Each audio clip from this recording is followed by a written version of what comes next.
The Tangent Egg podcast is aimed at a mature audience. It contains themes that are not appropriate for all listeners. It's important to note that we are not experts. We routinely have no idea what we're talking about and are just three idiots sitting around a table. Listener discretion is advised. Welcome to Tangent Egg podcast. I'm Seth, and as always with me are Swoosh and John Doe. Hi. Hello. And I'm going to start out with a quick little sort of correction from last episode, just because I do like to update and correct things when I do run into little mistakes. It actually had to do with the thing we were discussing about Ubisoft with the EULA requiring you to destroy your game. That's not new, and it's not just Ubisoft. Oh, fun. It's actually been found in like many EULAs from years ago from other companies. It's actually more boilerplate. Huh. Well, I ain't doing it. Oh, I know. I'm not doing it either. I'm just saying, like, I don't want to be like, oh, we dumped all this hate on Ubisoft. I mean, they're the ones who got caught out. They deserve it, but so do others. Yeah. But like other people. Yeah. Mostly because I bitched about all those people who were jumping on Nintendo. Yeah. When about the Switch, it's like, and it was like, oh, everyone's been doing it. Well, apparently everyone's been doing this too. So to be fair, little update, it's not just Ubisoft. A lot of people It's a tend to fucking forget problem. that the gaming industry has always been at least moderately corrupt. Like, Oh yeah. yeah. Well, and like EULAs are just packed full of bullshit. Well, I'm pretty sure back when we were in uni, one of them got in a bit of like trouble for having "We Own Your Soul" or something similar in their EULA as a joke, and everyone's like, "Dude, Yeah. fuck, this is an actual legal document." It's like, "Oh, how bad? Sorry, you could have your souls back." It's also why Google removed "Don't Be Evil" from their Yeah, business fucking thing. So, well, it is a legal document, but it was nice to have in there. yeah, it Yeah. was a nice thing. Especially So, since what they turned, how they turned after that point. Yeah. Oh, speaking of good things, we've finally got a stance on AI-generated content from YouTube, and it's, we're not going to let you monetize that shit. I'm honestly surprised they took this route. I thought they were going to try and just replace content creators with AI. Well, they're also taking shot at React channels, Yeah. because they're not allowing the just reuse, re-upload stuff. Yeah. You actually have to meaningfully do something, not just gormlessly sit in the corner of the screen. Yeah. There's also one YouTuber, I can't remember his name, but he has basically cloned his voice and trained an AI bot on his videos to try and monetize it. Yeah. And this is just going to slap him down, which I'm okay with. He's also kind of a prick. But... So the following things are not eligible for monetization. Reuse or repurpose videos, copied content, low effort uploads, fully AI generated videos. Yeah. It's those it's low-effort preventing compilations. YouTube shit posting. I don't know what they Pretty think much. low effort is. Like, what do they deem low effort? That's that stuff where it's like you just react to you put a video up of someone else and just go, oh, what the fuck? Yeah. Yeah. Also, it's going to be interesting to see those compilation, like, video creators. They're going to get hit by this one, so... Well, now they're going to have to do it for the love of the game. Yeah. Yeah. They can't monetize. So that whole fucking genre is dead because no one's going to fucking The pump good that thing shit is, out. I think the GIFs with sound genre saw this coming. Because so many of them have been launching their own merch and just putting an ad halfway through and never monetizing their videos. It's like, fuck it, we're not even going to try. Go buy a shirt. It was like, it's a good way of doing things, guys. You were smart. Yeah, so finally we might start seeing a little less slop on YouTube. Oh, God, I really hope so. Not gonna get rid of all of it, but, good fucking... Well, we might see a lot less cloning of that shit. Yeah. Because, I think we discussed a little while ago the whole thing with Bigfoot. Yeah. Cool, that was funny until there was a fucking million of them. Yeah. Yeah. Like, one-offs or someone who makes a funny thing, well done, you did a thing. I don't want to see that in 12,000 variations soon after. Yes. And this should really take a good hit to that sort of practice. And now that YouTube, a very big swinger in that industry, has made that decision, we might see other social medias actually do something about it. I doubt it, but maybe. It's at least a foot in the door for like people on Instagram to be like, "Hey, Instagram, these guys did it. Come on." I genuinely think we have Disney to thank for this. Yeah. Because all the AI slot, like, they were going after people that were making AI generated mouse cartoons and several other characters, and they've got nope, fuck this, and they wanted to. There was something I read. They wanted to start holding where the videos were hosted accountable because they shouldn't be hosting this shit. So That's YouTube would be directly in the spotlight for it. Prevent that completely. Just cut the head off the snake before it even starts to look like biting. That makes sense, actually. Yeah. Yeah, like, that means the Disney lawyers did something good. Maybe. Does that mean they just explode? No, it just means that they've now done their good act for this century. So now they can go back to the bullshit. That's all it means. Yeah, they've sacrificed one good deed. Yes. So, you remember like a couple of weeks ago, we got to talk about that the publisher who for Lies of P, who actually did right by their dev. Yeah. Yeah. Yeah, we don't get to do that again. We get to see a dev be an absolute wank job. Yeah. So the company who was crap, damn it, it's gone away. The publisher for Subnautica 2. Yeah. They basically said that the company would get a $250, I think it was $1 million. Yeah. Injection if they hit a sales target by the end of 2025. Now, Subnautica 2 was coming up on its early access release where it would have been out to try and hit those sales targets. And then the publisher moved the game's release to next year. And they also fired people who were key to that agreement. So they removed a bunch of the higher-ups so they didn't have to give them their substantial bonuses either. You can almost see the conversation where that was agreed to. Like, oh, yeah, you reach this amount. Sure, we'll give you the money. Like, not expecting to be able to reach that at the fuck all. And suddenly it's like, oh, fuck, the first game was massive. People will want this. They're going to... we need to do something now. I am very happy they're seeing backlash for this, though. I didn't want this one to go unnoticed. Oh, it has not. People, like, loads of videos have made. Hell, we're not even going to be even remotely close to the first person to talk about this. Yeah. It's nuts. And I loved the first game. It was really fun. And the Sub-Zero, I think, was the other one. That was pretty fun, too. They were solid, crafty games. I was kind of looking forward to Subnautica 2. But at this point, nah. Bugger. I'll find something else. Well, see, that's the problem. Like, the publisher's the problem here, not the studio making it. Yeah. It's like, you want to support the little dev who actually put the thing together. I think it's Unknown Worlds. You want to support them, but, buying the game will also Phil Crafton's offers.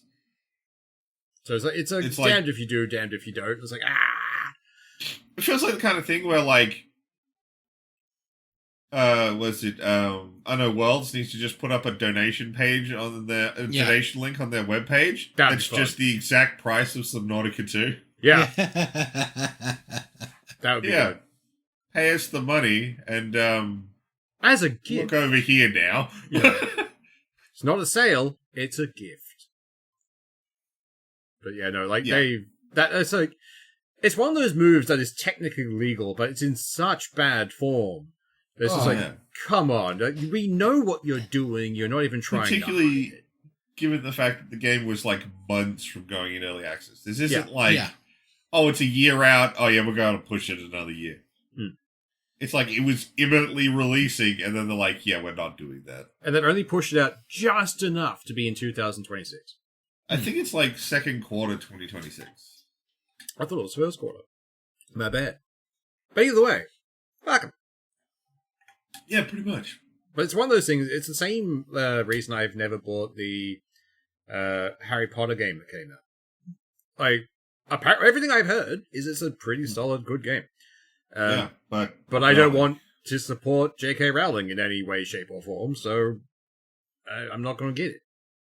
Yeah. I'll be curious, like, if there's other devs that no longer work with this publisher because of this. I hope so. Like, Yeah. so if anything, they're like they're cutting off their own nose to spite their face. Yeah. So if there's no like dev that wants to work with you, you're not publishing shit. You're no longer a publisher.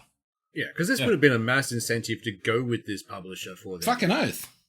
Yeah, because like I certainly would. It's certainly if you've got a game that you're like, we're making a sequel to an insanely popular game. Yeah. So I think, like they would have pursued them to try. It may have been something that they did use in the past to get publishers to go with them. Oh, if you meet certain sales targets, we'll give you a bonus. But they've always been so unrealistic, it was likely to hit. Yeah. And suddenly this one is likely to hit, and no, fuck no, we're not doing that. Yeah, there's no way they can really feels. rebound from that in any way, because like even if they came back, they go, "Oh, our bad, come have your job back. Here's your money." It's like, no, you are tarnished. No. If you ever offer this like same thing to someone else, they're going to say, "Oh yeah, sure," like other Outer Worlds where you just kind of fucking shaft them at the last minute. No, thank you. I'm going to go somewhere else. Yeah, there's already precedent. Yeah, I hope there's repercussions, at least for that kind of level. So do we want to do something that's actually local to Australia? How bad is it? Well, it's pretty fucking shite. Might as well. So, for our international listeners, I mean, the demographics say apparently a lot of Germans like us. Definitely not because Guten it's Tag, a really good motherfuckers. Whatever it is, I assume it's just like some English teacher who's from Australia is like, listen to these guys talk. Try and decipher this. This is your homework. What are they saying? Bonus points if you can actually understand the topic. Yeah. So in Australia, we have a bit of a housing problem, as many places do. We've been trying to solve it for a while, and it's not going great. It's going very badly. So they decided to hand out a special puzzle to the people who work at the housing department, and it's a bag of Lego bricks with a message saying to work with your fellow team members to try and build new ideas to solve the housing crisis. Yeah. As this department moves from its current office to its new $1.4 million office. Yeah. They are hemorrhaging money. And it's like, oh, how shall we help the poors?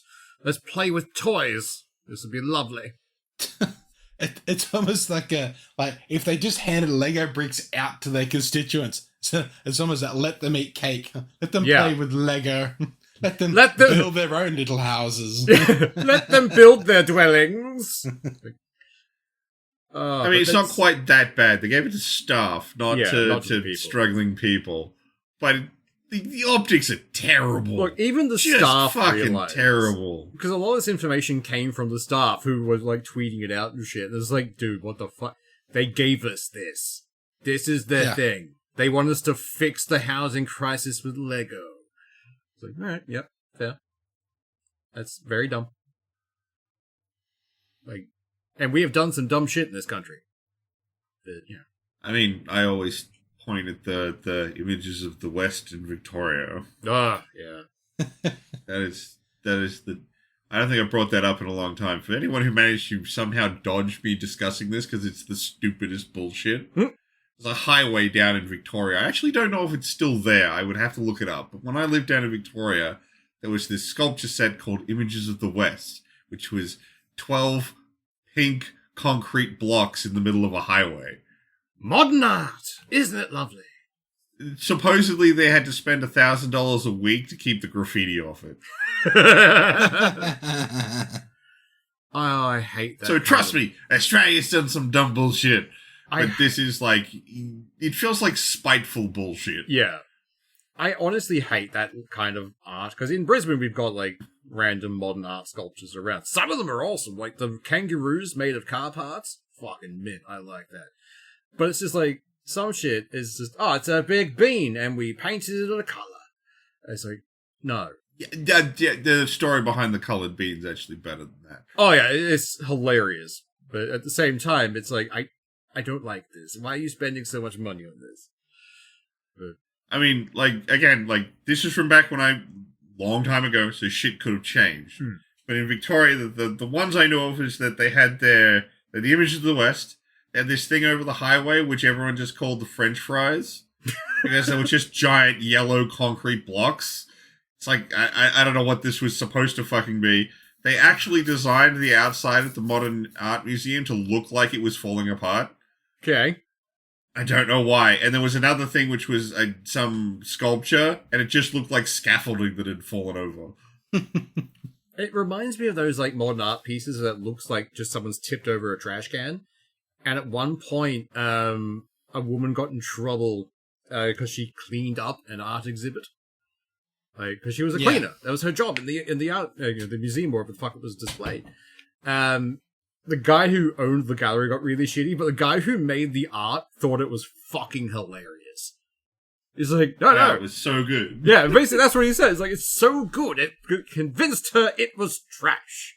It's like, mate, you are a fucking salesman, I'll give you that. Look, here's a free afternoon to kill with your buddies idea if you ever need one. Get a little bit drunk, not notably, but just so you can feel the buzz. Yeah. And then just walk around a modern art museum with your buddies openly making fun of it. I've done this with you, and it was one of the best afternoons we've had, I think. I will never forget this exhibit is about the futility of life and how things rise and then fall. And it's a dude blowing out a fucking match. Yeah. And it wasn't even a picture, it was a video on a tiny little screen. So I want to know how much they paid to display this video file that is apparently art. And it's literally just a black and white thing of someone blowing out a match in front of the camera. That's it. There is no deeper meaning to it. There's nothing in the background. Just strikes match, blows it out. That's it. What are you fucking doing? Yeah. It's painful. But it's a fun time. Oh, yeah. Little bit drunk, wandering around a modern art museum, giving it shit. It's a good time. Bonus points if you have an artist friend. Like, if you have a friend who does like traditional art or even digital art, take them with you and get them slightly more drunk. Because just watch them get angry. It's amazing. But like that whole fucking housing thing in Australia. Yeah. There's another issue that is starting to crop up, and it's one that cropped up here where I'm at in Adelaide, where they did a whole fucking release of land to build houses on. Build all the fucking houses you want, like go there, just start pumping houses out. Oh, but by the way, the water and sewage system is already at cap.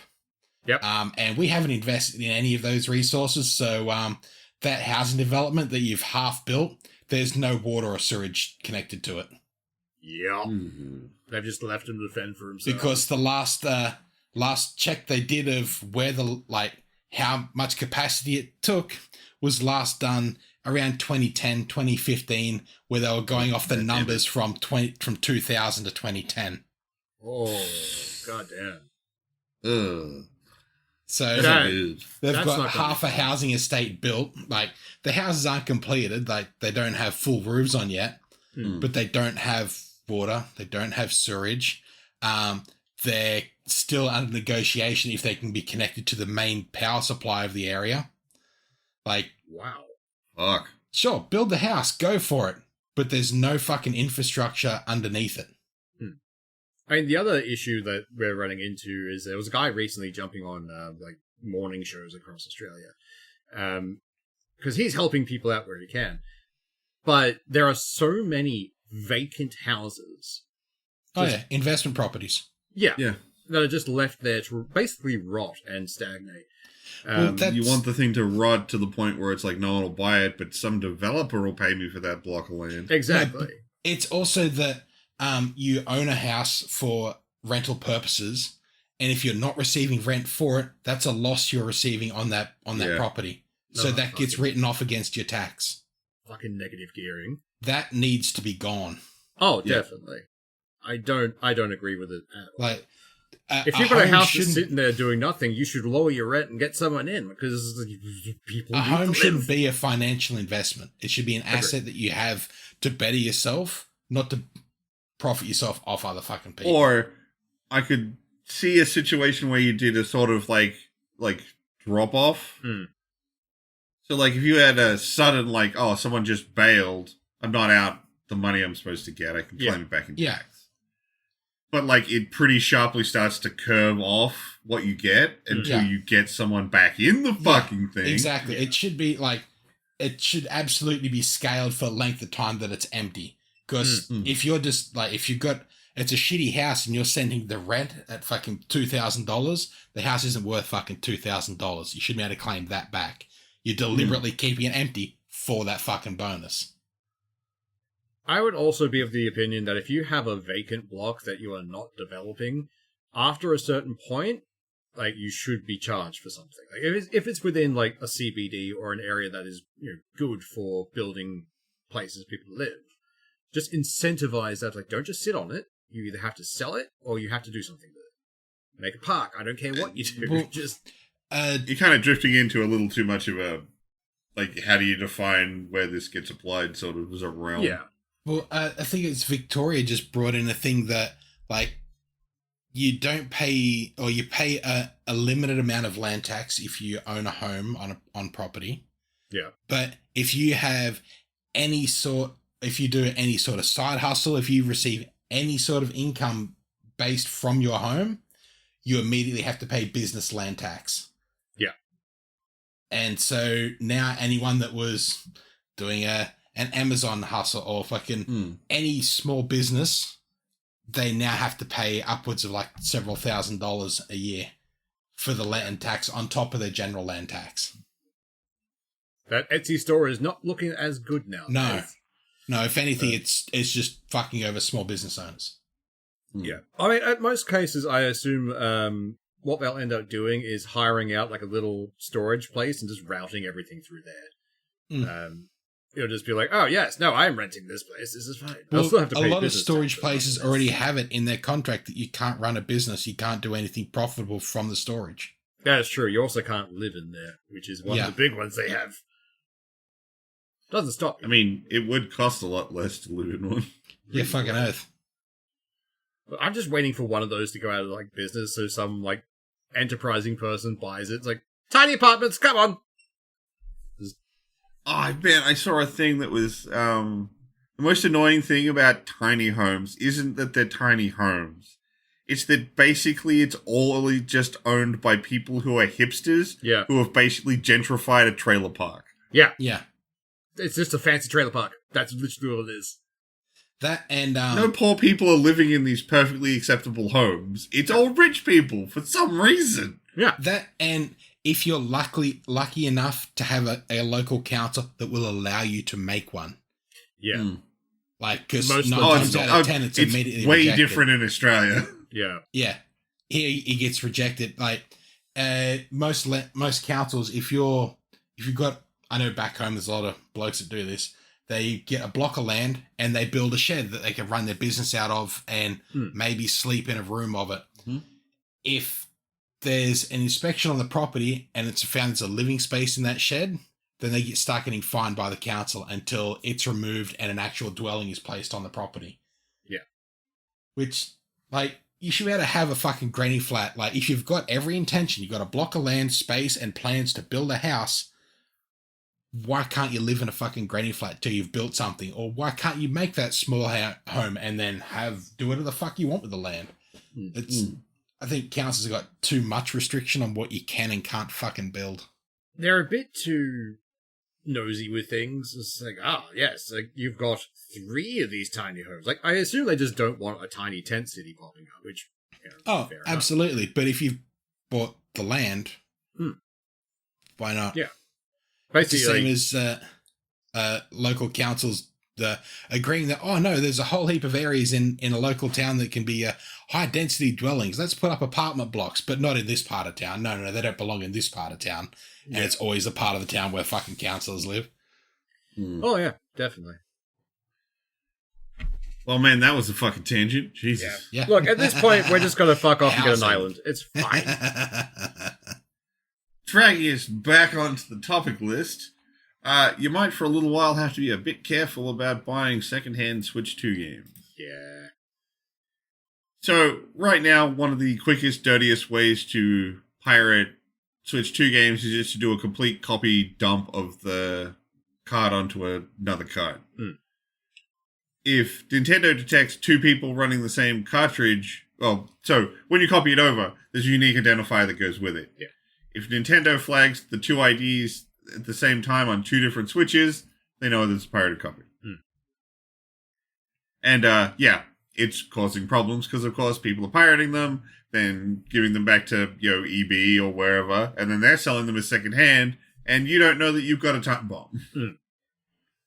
Thankfully, this Kitlets will get you blocked, but you can get unblocked if you go through a process to essentially prove you have the cartridge. Yeah, you have the original cartridge and not a pirated copy thing. Yeah.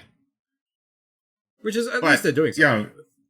It is kind of a problem, though, because people have been, trading in brick switches and stuff to EB, and EB's not doing the due diligence to check if they can go online, and they're getting sold to people. Yeah. And now this is a new time bomb that they're going to have to deal with their secondhand products, because they don't know if you took a dump of the card or not.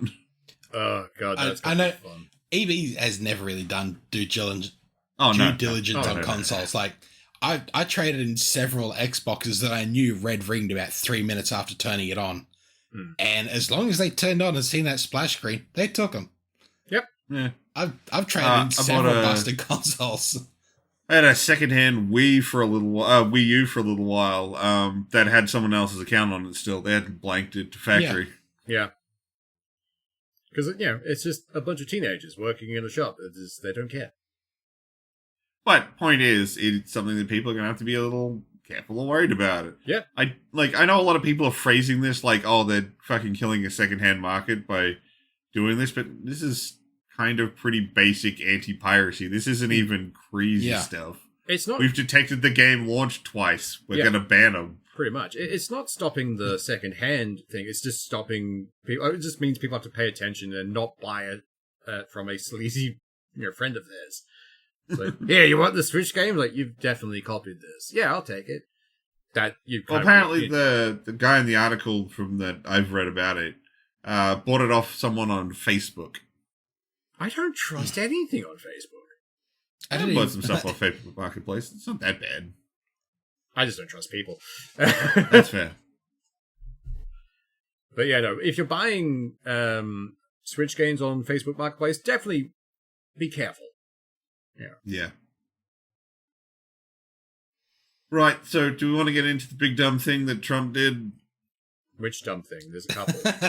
Well, the big one that's got an oddly large amount of people. The list of dumb things he's done is about the same as the fucking Epstein list that doesn't exist. Oh, God, yeah. We're going to get into that. Hang on. So first up, from everything I've been able to read, I haven't been able to find anything that disputes it or says otherwise. He seems to just be keeping the FIFA World Cup. Yeah. It's meant to be going back to their headquarters to be displayed. Because it's supposed to go to the country for a little while, then they get their replica that they get to keep, and the original goes back to FIFA to get given out at the next tournament. Yeah. Apparently it's just going to be staying in the Oval Office now. Guys who run FIFA are very unhappy about this, though, because there's a few. I can't imagine why. Yeah, but it's not even it's not just that. The fact that he just waddled himself out into the middle of the awards ceremony as they're presenting the winning team with it, as if he belonged there. Apparently, according to the players, they were expecting, he's just coming out to give us the trophy, and then he'll fuck off. Yeah, and then he just sort of wheedled his way into the photo for them to do the big, we lifted up the trophy, we won! Yeah. And there's Trump in the middle for some fucking reason. They photoshopped him out, I'm so happy. Did he also keep one of the medals? Yes, he pocketed one of the medals. There's footage of him pocketing a medal in the ceremony. But he was also kind of pushed to the back. You can see the coach, I think it's the coach, kind of sidles up and tries to force him to the back of the players. But yeah, they they start doing the U shape around him to sort of fold him in and get rid of this guy. It's just, I will admit, it's not even a flattering photo. He looks tiny. He looks sad. It's the only way to put it. Well, I saw a thing. limited information I know about this. I've only seen one thing about it. Apparently, he's got some kind of large bruise on his hand that he's covering up with makeup. Yeah, and apparently there's something about his ankles being really swollen, which is a sign of some issues. So people are kind of questioning some stuff about is Trump even doing okay? It's more like I'm questioning if he's mentally competent at this point.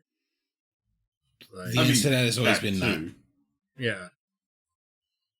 But yeah, it's just the fact that he gets confused too easily, especially in public or any kind of meeting. Because there was a point where he kept going to the wrong exit out of interviews. It's like, no, you're over this way. The other delegate goes through there. But, yeah, no, I don't think he's going to last the 3 years he's got left. We'll have to see. But we'll also address that thing you brought up just before. Apparently, his fan base is really starting to eat him alive over the Epstein list. Yeah. There's a trend going where they're burning their hats. They're angry. Well, now, Trump recently started, calling them stupid if they still want to see the Epstein list. Yeah. Yeah. Because it was his running platform, then it didn't exist, and now it's a Obama-Biden plant that's not real. Yeah. And it's just, every step, it just seems like a child who's been caught doing something bad and is trying to now steer everything away from it. Yeah. And it's just no, mate, you are making me want to see this more. You actively trying to tell me I'm an idiot for wanting to see it? No, fuck you. I want to see it more now. Because he also keeps saying, it's from Biden and Obama, and if they had something against me, they would have released it. It's okay then, release it. If you're so confident you're not in there, just release the files. Yeah, the easiest way to prove that there's nothing wrong is to throw it out there. And doesn't help. There's nothing wrong. Yeah. But it wouldn't help if he showed it was nothing wrong because it's fake. It's not even real. So, why should I even show it to you? It doesn't help the unfiltered footage of the the security footage for Epstein on the night that he died was actually two separate ones spliced together and opened numerous times in Premiere. So it's this isn't unaltered, guys. Where's the unaltered footage? It's missing minute. It's not just the missing minute, but other sections of it have been tampered with. Because but they seem to have forgotten about that. Yeah, they seem to have forgotten that people can check footage for authenticity. So, it failed some very basic tests. So, things are probably going to get a lot more violent in Vegas pretty soon. Oh, fuck yeah. A casino's decided, you know what? We're adding Uno. People are gonna fucking kill each other. Someone's gonna hands over casual games. Someone's gonna lose their house over a draw 4 card. I'm really on a completely wider scale thing. They ban gambling in schools, so that means you can't play Uno in fucking school anymore. Definitely. Because you can't play poker. I think you're very unlikely to be able to play fucking Texas Hold'em on a year 2 fucking playground. Shit, little Jimmy's got a gambling problem. Draw 4, mother! The great thing is, I was saying in the preamble, if something's in a casino long enough, eventually it makes its way into a Bond movie. Which means at some point, we're going to see, no, Mr. Bond, I expect you to skip your turn. And just that will be a dramatic moment in the film, and I look forward to that day. And it really is Kingsman. That'd be fucking fun. It really feels like the kind of thing where it's this is a desperation move. Yeah. Because they're not just introducing Uno, they made an entire Uno zone. Yeah. When got pool tables and other machines and stuff in there that are all Uno painted and themed. It's a whole thing. It's ordering your own private Uno zone. You know what they might be aiming towards? The card game market in the ways of Magic the Gathering. Or... they already have tournaments. They don't need those people. No. Can you imagine just a casino with a dealer just sitting there with a customized deck he's made? He's beat me. Well, if you were going to do it through a casino, you'd objectively play CDH, and it would be very boring. Yeah. But I can see them going towards that direction, which is a new market. The level of randomness is too high. Yeah. They want stuff they can reasonably control. That's when they just pull out the Black Lotus in all their decks. Every person has a Black Lotus. I'm waiting Well, I think that's why for casino level snap. Oh god, that'd be fun. I think that's why they made a whole like area for it so that it could be like, oh, you're not playing Uno on the fucking floor. You've rented the Uno space and you play Uno.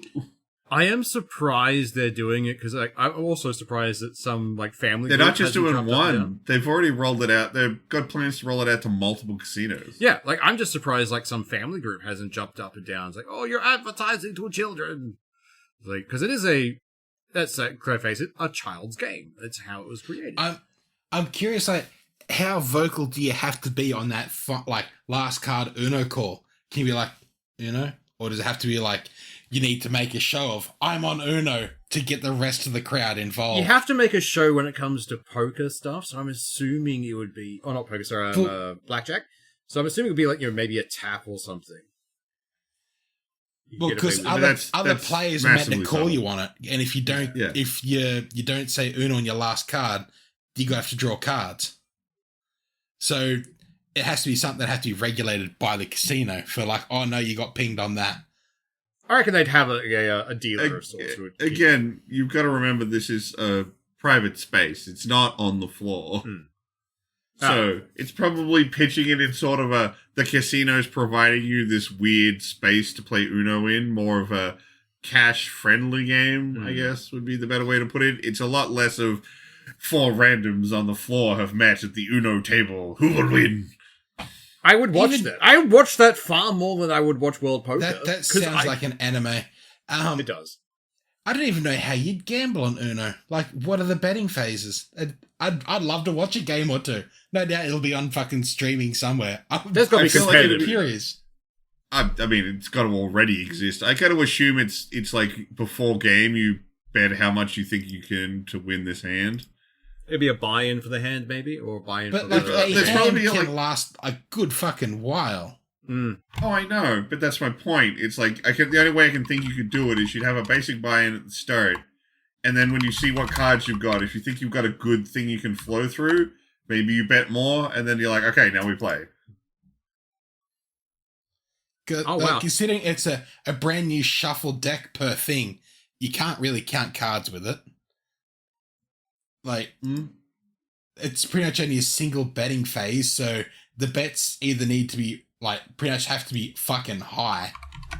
And the starting hand is irrelevant, because, like, 3 turns in, your hand is fucking gone. You've got a whole new hand. This is what I mean. This is why I think they're pitching it more as a space that you rent to play Uno than necessarily a on-the-floor game you can play Uno. Yeah.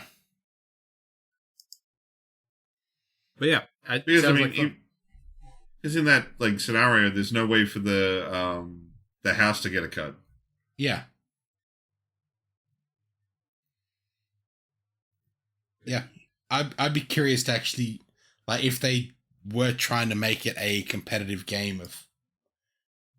I can't find competitive Uno online, so there's a market. Yeah, it's got to be out there somewhere. It's definitely. I mean, it's either that or you'd have to wait. Like, you play 5 rounds of the table and then you get to bet again. Yeah, that's the only way I could think to do it. Is you'd have to have a set number of circuits of the table. Like, 1 circuit isn't enough. It would be too little change. You'd have to do, like, a set number. But, like, even that, like, you're down to your last card, then someone dumps you with a draw 4. Nothing you can do about it. It's like, oh, well. Like, well, the interesting thing is, like, most people don't play by the official rules of Uno. So it's going to be hilarious to see someone go in. It's like, but I'm going to put a thing like a extra draw card onto your draw card. So that guy gets, it's like, no, so that's not how this works. Like, illegal play. Yeah. It's like, oh no, I have erred. So, Microsoft decided to be a little double shit this week.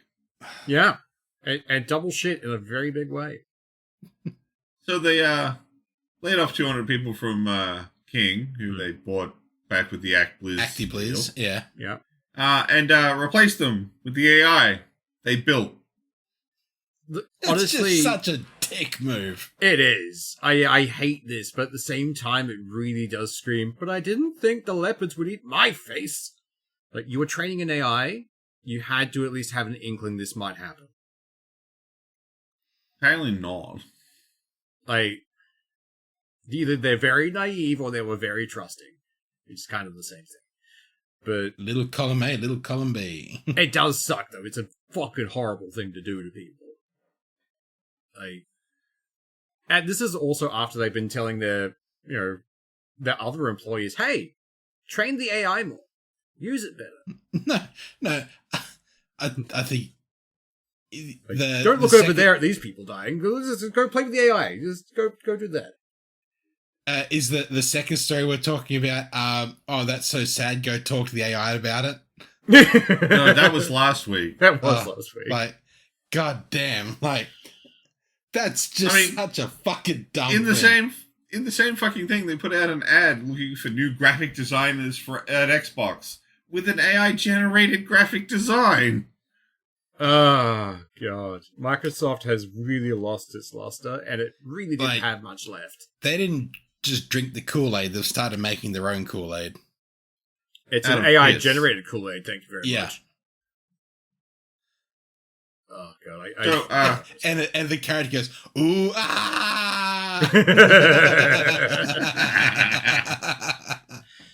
So Denmark did something pretty fucking cool, and honestly, way more places need to do it as well. Oh, yeah, this needs to roll out fast. Yeah. They brought in laws stating that their citizens own the copyright to their own face, voice, and body. I love this so much. I want this in Australia now. Yeah. It's partially to address the constant rise of AI deepfakes. Yeah. Because it is getting pretty bad.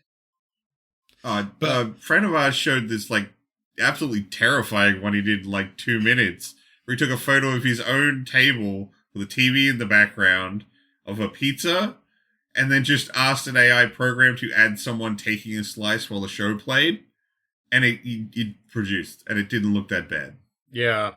It was creepy as fuck. Yeah, it's getting bad. At this point, I'm kind of waiting for the AI uprising. It's still on the table. I love it.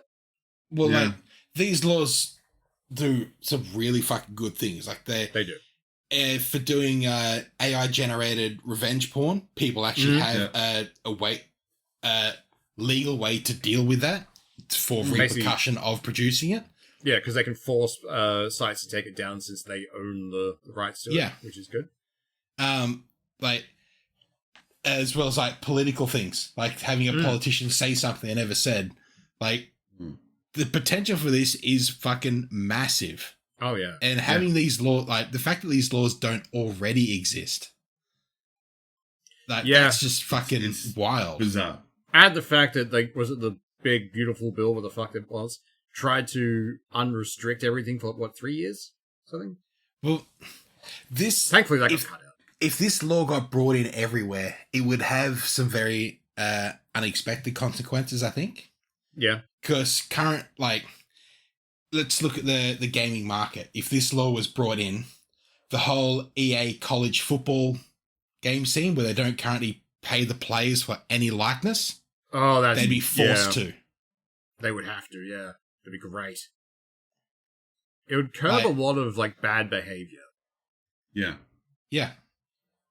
So, we're moving the podcast to Denmark? Fuck, I'd move to Denmark. Denmark looks awesome. I fucking know, right? I'll learn the language, I'll do all the things, come on. Oh, hell yeah, I'll acclimatize. I already look like a troll. I'll fit in well with the native wildlife. I don't know, it depends. If we go through when the tulips are going, we might sour the scene. That is true. We can tiptoe through the tulips. Problem is, like, we'd love to go to Denmark. I don't think Denmark would love having us. They're just like, oh, God, Australians. Gross. They keep calling me mate. Oh man, I've watched an entire. I will freely admit, I enjoy watching a lot of content of people eating Australian food for the first time. Fair. But god damn it, can they stop saying "G'day, mate" in some horrible attempt at an Australian accent? Though, Please, for the love of Christ, stop. I will say, like, my partner and I went to Hawaii, and my absolute favorite pastime there, the most thing I like, anyone that was obviously not Australian, saying g'day to them enough until they replied with g'day. Yeah. The concierge there, g'day, mate. And after about a week, it's like, g'day. Hey, there you go, mate. And then every day, g'day. It's like, the people at the bar, you go there, you drink enough, eventually they're going to say it back to you. And pretty much. Every one of the hotel I spoke to, by the end of it, would walk past, g'day, like, g'day, mate. The problem for me isn't the fact that like, people trying to say it. It's the cadence is always off. Because they emphasize the wrong parts of it. Right? A g'day is just like, oh, g'day. And you just keep going. It's nothing to it. But they're like, oh, g'day. It's like, no, they start confident and then they lose confidence halfway through. G'day? Just go through it. The more they say it, the more it becomes bearable, which is really annoying. You just got to get through those first few. I mean, it could be worse. You could have told them all to be like, Skana. Skycat. I couldn't bring advanced terminology into it. G'day was enough. Yeah. No, the Americans are not fond of the of certain words. You can't just walk around America going, cat! You can do that in Australia. People won't even look at you. I mean, they'll look, but they'll be like, eh. They'll look to make sure you're not looking at them. Because if you're looking at someone saying cunt, that's fights. But if you're just looking at the sky, yelling cunt, that's just telling God to go to fuck. That's just screaming into the void. That needs to happen occasionally. It needs to happen daily, or else I end up killing people. But no, it is a fun thing when you find foreigners trying to do. It's like, stop, buddy, stop. Look, just get comfortable with it at home, then you can say it in public. But then they'll just watch weirdos on the internet doing it, and then they'll get it wrong. Yeah. Basically, it's like, I find a lot of people overthink when they're trying to do it for the first time, so they freak out. So that's why they lose the confidence halfway. Yeah, well, they're trying to do an accent and do one of the most well-known phrases in that accent. Yeah. Now, what annoys me is when anyone from outside of Australia says anything like, let's put a shrimp on the barbie. Fuck you, they're prawns. They are prawns, how dare you? Though watching him try and do Tim Tam slams and then realizing, holy fuck, this works. Just giving them Tim Tams in general, holy shit. Like, I feel bad the rest of the world doesn't have Tim Tams. I thought they were like a global thing. No, apparently it's just like here in the UK. They do have a variation of them in England. They do, yeah. I can't remember what they're fucking called, but I know they have them. Penguins. That's right, yeah. They are tasty. I don't like them. They're a bit mushy. They're not as good. Yeah, they're more soft. They feel like a tea biscuit. Makes sense. We've done it again. We're talking biscuits again. I mean, yeah. It's been a month. This is just 6 degrees of biscuit. Everything comes back to biscuits. Although, I think one of the most torturous things I've seen someone do with Australian stuff, Australian food, outside of Australia, was open a Milo can with a can opener. Oh yeah. That hurt me to watch. That just hurt my soul. Yeah. Or only putting a single teaspoon in. It's like, no. You want to really mess serving with someone. size, you terrible person. If you find tablespoon at minimum. Yeah. If you find and then the bonus in the gob before you put the milk in. Oh, of course. You got to make sure it works. It's got to be safe. But if you find anyone who's never had Australian food before and you want to fuck with them, you get them to try Milo first. You teach them the proper way. You heat that shit on, and then you have a really good Milo. And then you just put a jar of Vegemite in front of them. Now, they're going to assume, I need a big spoon of this. And then they'll learn very quickly what Vegemite is. If you want people to actually enjoy Vegemite, you don't. Small amount. Yeah. Shit ton of butter. The thin scrape with an arseload of butter. And then you wean them into the flavour. Yeah. You don't throw them straight into those... Remember those things we had as kids, like the cheese snacks? But it was like Vegemite instead? They were great. They were fine. But we're built different because we're around this stuff. We eat actual tar. Like, I'm pretty sure, like, that stuff is about as viscous as actual tar. Certainly feels like it sometimes. Especially when I met a guy who kept his in the fridge, and I don't trust them anymore. That man is a psychopath. Oh, I don't talk to this person. Because it's like, what? That just makes the thing that is already hard to spread, harder to spread. Why would you do this to yourself? So you can eat it with a spoon, like a true Australian? Yeah, but I am going to anger... I'm going to anger do that without putting it in a fridge. I'm going to anger a lot of people in Australia by saying I'm not a huge fan of Vegemite. I prefer Promite. Okay, so John Doe, new third for the I'm thinking so. Yeah, that's it's understandable. Maybe just a duo for a while till we find a third. Yeah, I accept this with grace, and also fuck all of you. But I don't know. I think I was just forced I've lost a little respect for you there, Swish. No, that's fair. No, I never thought it could happen, but that is the default response I am used to. Mostly because I lived on just nothing but Vegemite sandwiches all through like primary school, so it's just kind of like a bad memory. So did I, and I still eat it. Yeah, but I wasn't strong enough. My will was not strong enough. But after a certain point, the smell of it alone would mess with me. So that's just forged in the fires of the Australian summer. You turn up with your little smoko box with your little Vegemite and cheese sanger. The cheese is half melted because it's 40 fucking degrees. That's the thing. I didn't have cold day. Yeah. Well, the thing is, my sandwiches were just nothing but Vegemite. And that was it. There was like no butter or cheese on them after that. Oh yeah. So, that's a little hardcore. You really kind of need a little dairy in there. Yeah. I was mainstreamed on Vegemite, and this is okay. And then I tried, other things. I'd swear they changed the way they taste because they don't taste the same anymore. They definitely have. Like, when not Vegemite. Vegemite still tastes the same.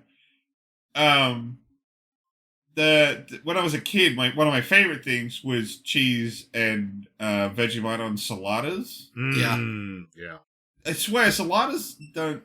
Like, I used to just, eat whole boxes of those. Yeah. They don't taste right anymore. No, they don't. I think they've taken the salt off them. They used to have little fine granules of salt. Yeah. Maybe that is Saladas, sayos as well. Yeah, no, they've definitely changed sayos. That makes me sad. Damn you, government, trying to keep me... Let me consume the minerals! Oh, God. Right, so, it's book week. Yay, book week! Unfortunately, I was a bit shit. I didn't get to finish it. I'm like an hour away. It was your book. I know, and I actually kind of enjoyed it. But like, I got to work today. I was like, I've got like a few hours left. It's been fine. My headphones were dead, so I had to go buy a charging cable to try and get it working. I'm like, yeah, this will be fine. On the walk home, I'm like, I'm not going to make it. It's yeah. But I did enjoy it. So, this month we did The Mage from Nowhere. It was okay. It wasn't bad. But like we were talking about it between the week and everything. And Seth, I agree with you on one particular part where I just wish there was a second narrator. Yeah. Because like the guy is a good narrator. He's fine, but he's only got one female voice, and when they're all talking to each other, I get very confused. Yeah. So, especially because there's like 4 female characters, major characters. Yeah, one of which who speaks very broken English, and is like, I am already having a hard time, buddy. Yeah, so it doesn't help when they all sound very similar, and they're trying to have a conversation of just girls. Yeah, and it's just like, which one are you? Who's talking? This one sounds vaguely bitchy. Is this the one that's the ranger? I think that's the ranger. And then they'll say something nice. Like, can't be the ranger. They're not being bitchy now. But also it's very flip-floppy. Like, are they a good guy? Are they a bad guy? Can we trust them? Can we not? Are they doing a good thing? They've done a bad thing, but they've done a good thing. Like, just give me a fucking protagonist. I'm getting sick of this shit. Like, the main guy was fun, like, just being he was fine. The grandson of someone who attained godhood. But it's just that guy come back in this book. Yeah. That did not help. Yeah. No. And then having that guy's god come back in this book. Yeah. Because it was one of those weird things where, like, he gets put into the bubble of time by his dad. And then when he comes out, it's like, oh yeah, it's been 400 years, everyone you know and love is dead. Here's some money. Oh, wait, you can't give you that money. I can see in the future you'll squander it. Fuck off. and I'm not going to come save you. You're on your own.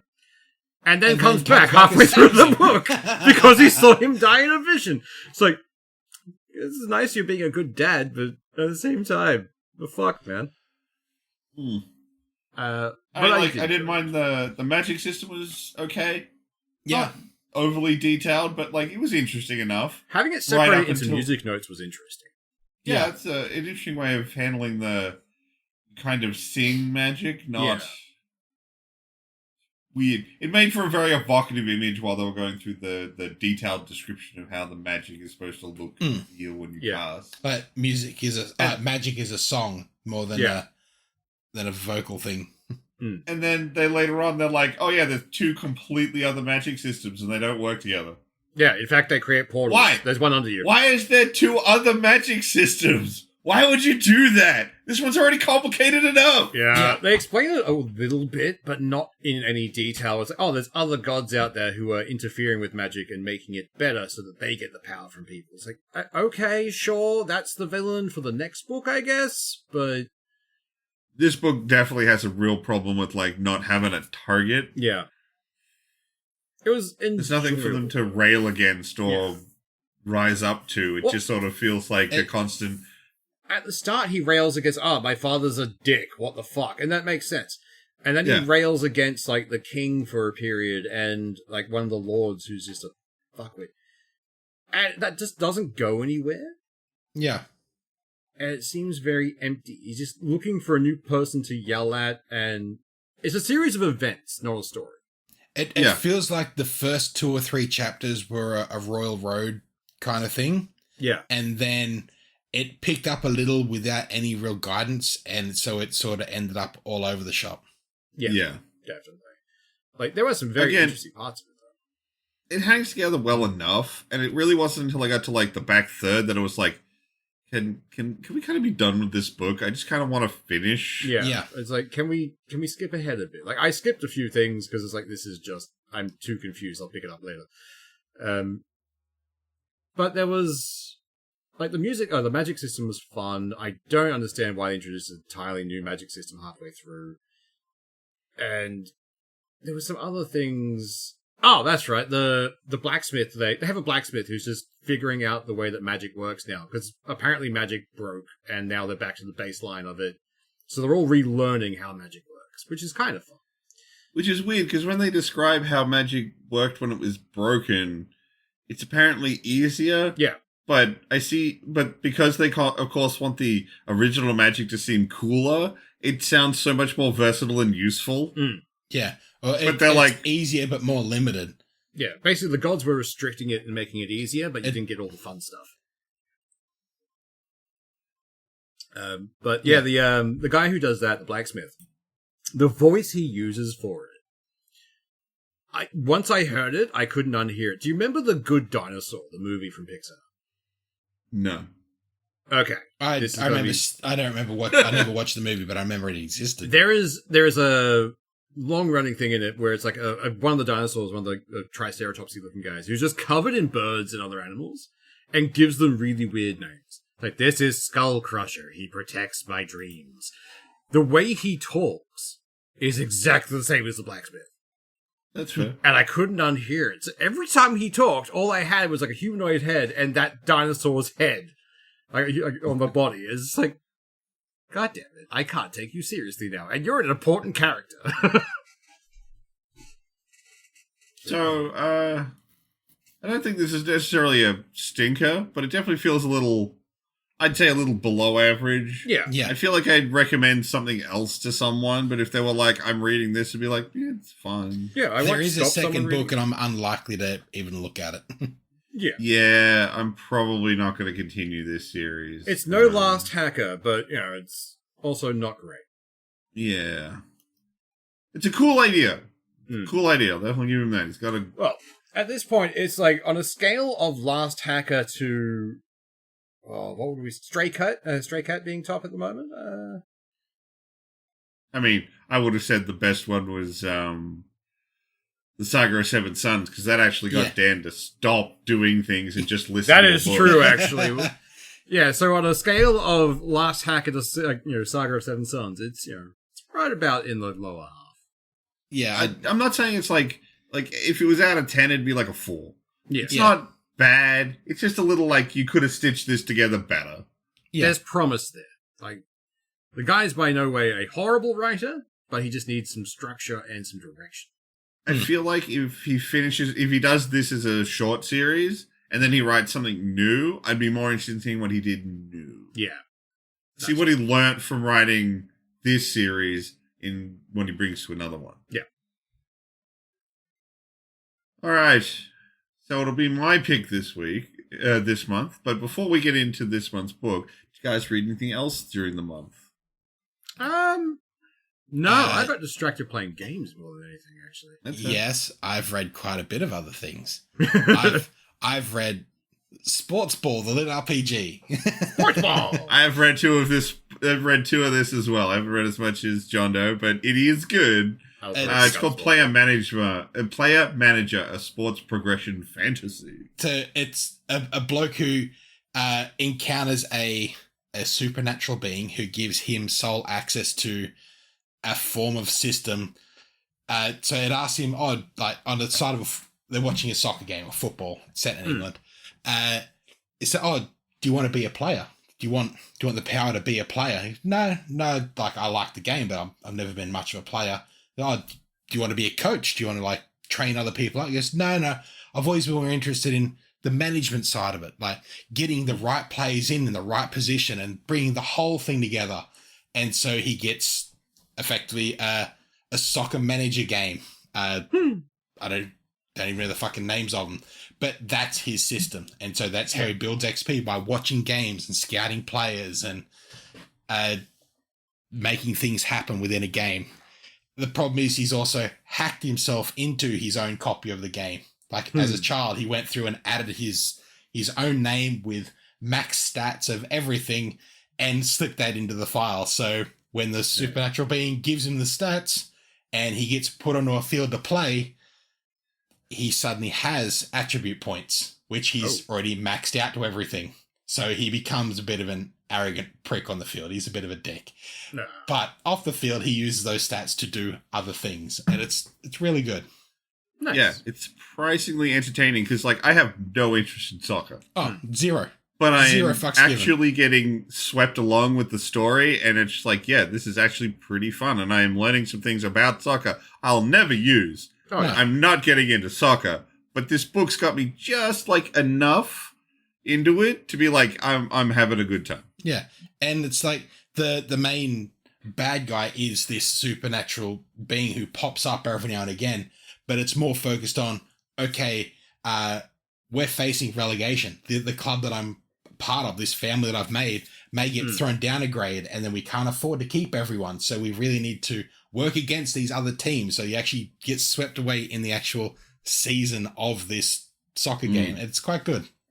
Nice. I might have to pick that one up. I enjoyed it far more than I was expecting to.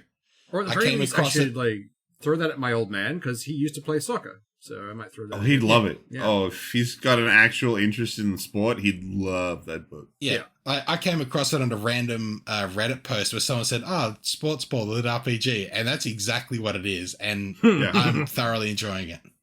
I hate the fact that I would really enjoy another one of these style of books, but for like a different sport. Yeah. That would be fun. Just hockey, I would like to see that kind of thing. Because I already I liked watching any of the hockey shit when it came to Shawsey. Like I would watch a hockey version of that, or listen to it. I would probably watch. I would listen to a basketball one. I don't think I do Gridiron. I don't think I'd enjoy Gridiron. Gridiron would be very too much set pieces. He's laid out. Trying to do something like an AFL or rugby league, that kind of thing. We actually have a bit more movement on the pitch. Yeah. But doing something like cricket or baseball would be fuck. Like the game's already slow enough. Yeah. Did you read anything else? I've got a whole heap of stuff that built up in my back catalogue so I can continue listening to this. Oh, don't we all? Like, I did another Primal Hunter book, the latest book of that. If you haven't listened to Path of Ascension, it's really, really fucking good.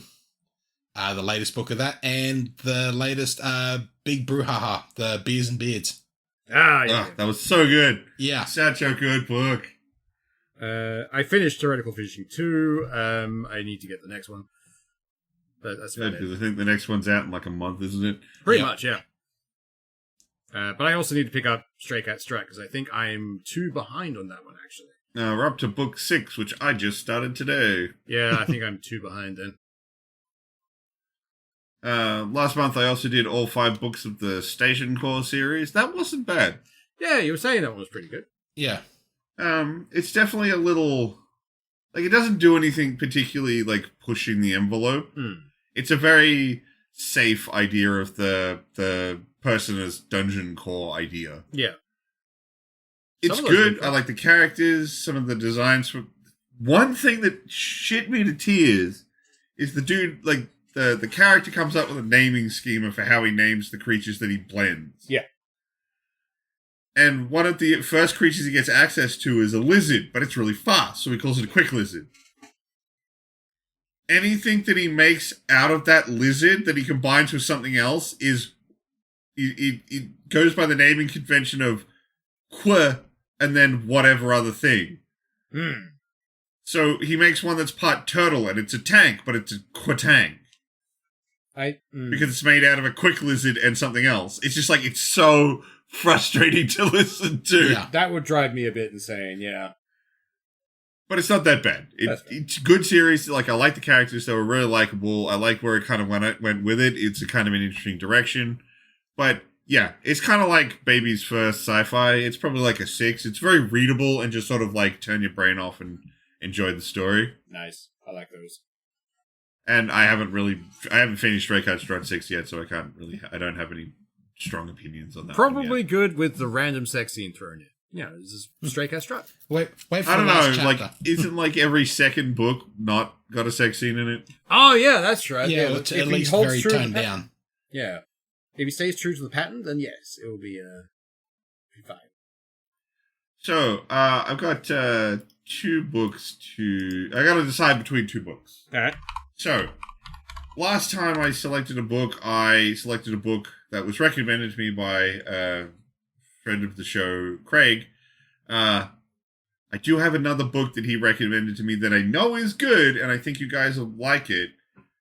So we can either do Redemption Arc for Craig, or I have a completely other book that's an interesting concept. I don't know how well it's going to pan out, although my friend really liked it.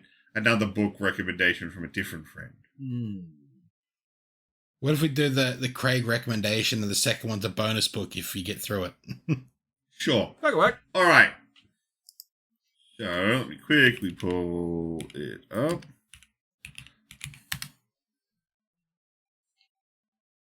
I have this book in my goddamn library. No, you don't.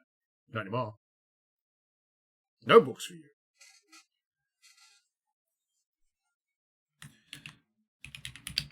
Oh, quick. Bam! Dance! Ah! Oh, wait, you can't see us.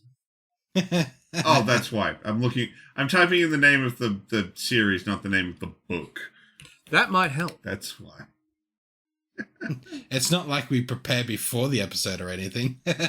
We are Bite me. so good at this. I actually look while I was doing all the other stuff. I accidentally closed the fucking tab. We do this every Fuck time, you. though. Like, I swear, the second I have any tabs open, my brain just still like goes, "All right, cool," and then goes to do something else, but closes those tabs. It's like, no, I had them open for a reason, brain. So we're gonna do a book called Feed, the first in the News Flesh trilogy. Feed, so Feed by M.T. Yep. Anderson. No, by Maria Grant. Why can't I find this? I'll give you I've a found link. Maria Grant. I've got feedback.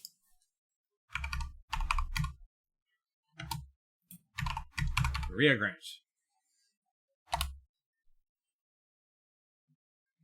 Oh no, if they pulled it. Maybe. Aw, motherfuckers. Well, Apparently Audible you has can't made buy this. it anymore. So Audible has That's made a decision then that we must go with the non-Craig redemption. All right. Look, I've said it before. Feed's a really good book. Would highly recommend getting a hold of it if you can. It's an interesting take on a zombie apocalypse. It's really good. I genuinely would suggest you guys check it out if you can find it somehow. It's worth your time. Yeah. I'm super annoyed that that's not on there. The fact that they've got the fourth book. Maybe they lost rights to Is someone Feedback else for a the bit. fourth book? Yeah. Series Apocalypse Scenario. Yeah, book 1.5, book 2. Book 2.5 is on there. 4, Yeah, 4.5, and then maybe 6? I'm honestly annoyed about that. Like I said, the first book's called Feed. Would highly recommend. It's really good. The trilogies, it peters out a little bit across the 3 books, but it's not bad. It's a pretty good read. Fair enough. I tried Craig. We were going to do the book I knew you recommended to me that was good, but we're going to go with another one of my buddies, which we're going to do The Apollo Murders. Apollo, as in Apollo. LLO. By Chris Hadfield. Mr. Hatfield. Got it. There we go.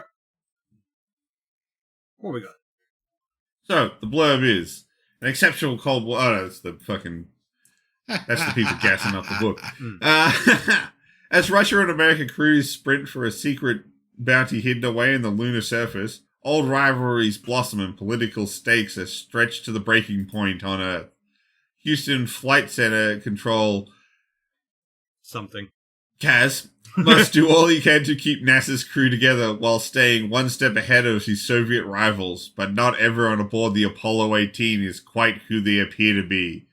Full of fascinating technical details, twists, and tension, the Apollo Murders puts you right there in the moment. Experience the dark majesty of space, the fierce G-forces of launch, and the rush of holding on to the outside of a spacecraft traveling at 17,000 miles per hour, as told by a former commander of the International Space Station who has done all of these things in real life. Okay, That's pretty cool. Great. Yeah. And So, yeah, it's basically a murder mystery plus the Apollo 18 launch. it's a murder mystery Nice. in space. Space. A friend of mine was, while he was reading, and he kept giving me and another buddy updates on it, like how much he was really digging this book. So it's like, I'm going to keep this in the pocket for the next time I got to pick. Yeah, so we're going to do The Apollo Murders by Chris Hadfield for this month. Excellent. This looks very interesting. But also, it's like non-sci-fi. It's non-sci-fi, sci-fi. That's kinda like- old history. Historical sci-fi? I don't know. Kind of. Look, I guess. if they throw an alien in, then we know it's a sci-fi. We'll find out as we go. Yeah. Well, yeah. We'll see. All right, then. That'll be a lot for the week. You all have a good one. Bye. See ya.